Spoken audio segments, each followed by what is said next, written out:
Doctor کی تشخیص پر کوئی عام آدمی انگلی نہیں اٹھاتا، سائنسدان کی تحقیق کو گلی محلے کا دکاندار چیلنج نہیں کرتا، اور کسی انجینئر کے تیار کردہ ڈیزائن یا عمارت کی ساخت پر بھی کوئی عام آدمی بحث کرنے کی جرت نہیں کرتا۔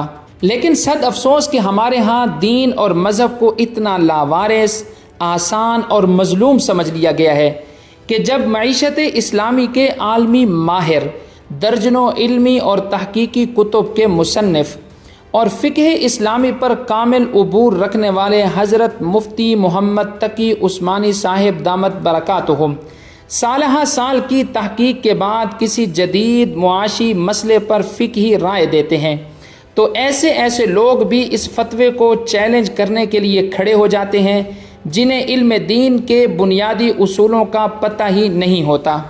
کرپٹو کرنسی کوئی سیاسی بیانیہ یا عام موضوع نہیں، بلکہ ایک نہایت پیچیدہ ڈیجیٹل مالیاتی اور فقہی مسئلہ ہے۔ سوشل میڈیا انفلوئنسرز اور یوٹیوبرز کی جانب سے ایسے جید علمی فتاوی کو فرقہ واریت سے جوڑنا یا بلا جواز تنقید کا نشانہ بنانا محض ان کی اپنی علمی کم مائگی اور سطحی سوچ کی عکاسی کرتا ہے۔ شریعت اسلامی کے فیصلے کسی فرقے کی پسند یا ناپسند کی بنیاد پر نہیں، بلکہ قرآن کریم، سنت نبوی اور مسلمہ فقہی اصولوں کی روشنی میں طے کیے جاتے ہیں۔ مفتی محمد تقی عثمانی صاحب کا موقف یہ ہے کہ شریعت اسلامی میں کسی بھی چیز کو مال تسلیم کرنے کے لیے اس کا کوئی مادی وجود، حقیقی افادیت یا پھر اس کے پیچھے حکومتی پشت پناہی ضروری ہوتی ہے، جبکہ کرپٹو کرنسی محض کمپیوٹر سکرین پر موجود فرضی نمبروں کا ایک اندراج ہے۔ کرپٹو کی قیمتیں کسی حقیقی معاشی سرگرمی کے نتیجے میں نہیں بڑھتی، بلکہ یہ محض سٹے بازی، قیاس آرائی اور فرضی مانگ پر منحصر ہوتی ہیں، جس میں دھوکہ اور غیر یقینی صورتحال بہت زیادہ ہے۔ کرپٹو کی موجودہ خرید و فروخت کی صورت جوئے کے مشابہ ہے، جہاں ایک کا فائدہ دوسرے کے نقصان پر قائم ہوتا ہے۔ یہ حکم بٹ کوائن تک محدود نہیں، بلکہ USDT سمیت تمام ڈیجیٹل ٹوکنز اور سٹیبل کوائنز پر یکساں طور پر لاگو ہوتا ہے۔ یہ مفتی محمد تقی عثمانی صاحب کا کوئی انفرادی فتویٰ نہیں، بلکہ دنیا بھر کے معتبر اسلامی اداروں اور جید علماء نے بھی کرپٹو کرنسی کی ممانعت کا فتویٰ دے رکھا ہے۔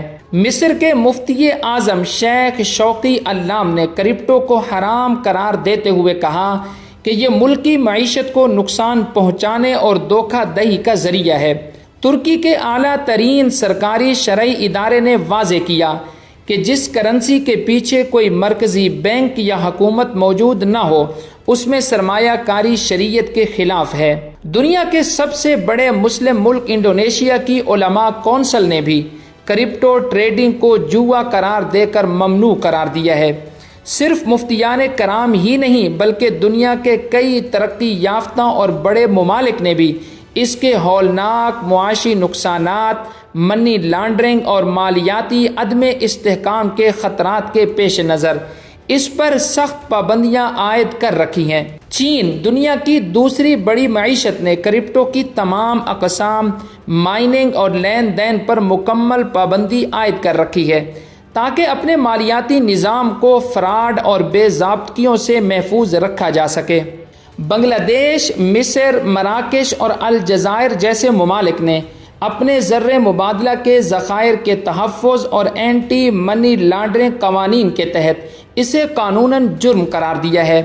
کرپٹو کرنسی کے خطرات صرف شرعی اعتبار سے ہی نہیں، بلکہ معاشی، قانونی اور سماجی اعتبار سے بھی دنیا بھر کے ماہرین کی سنجیدہ تشویش کا باعث ہیں۔ جس طرح میڈیکل سائنس پر حتمی رائے دینے کا حق ایک مستند ڈاکٹر کو حاصل ہوتا ہے، انجینئرنگ پر فیصلہ ایک ماہر انجینئر کرتا ہے، اور قانون کی تشریح ایک ماہر قانون دان کرتا ہے، اسی طرح دین اور جدید معاشیات کے باہمی تعلق پر گفتگو بھی انہی اہل علم کا حق ہے جنہوں نے اپنی زندگیاں قرآن، سنت، فقہ اور اسلامی معاشیات کے گہرے مطالعے میں صرف کی ہوں۔ اہل علم سے اختلاف علم، تحقیق، دلیل اور حسن ادب کا تقاضا کرتا ہے۔ بصورت دیگر چمکتے سورج پر انگلی اٹھانے سے اس کی چمک میں کوئی فرق نہیں پڑتا، لیکن اعتراض کرنے والے کے علم، بصیرت اور فکری معیار کا اندازہ ضرور ہو جاتا ہے۔ کیا آپ مفتی محمد تقی عثمانی صاحب کی رائے سے اتفاق کرتے ہیں یا اختلاف؟ کومنٹ میں اپنی رائے ضرور دیجیے، لیکن اختلاف ادب اور احترام کے ساتھ کیجیے۔ ملتے ہیں نیکسٹ ویڈیو میں، تب تک کے لیے اللہ حافظ۔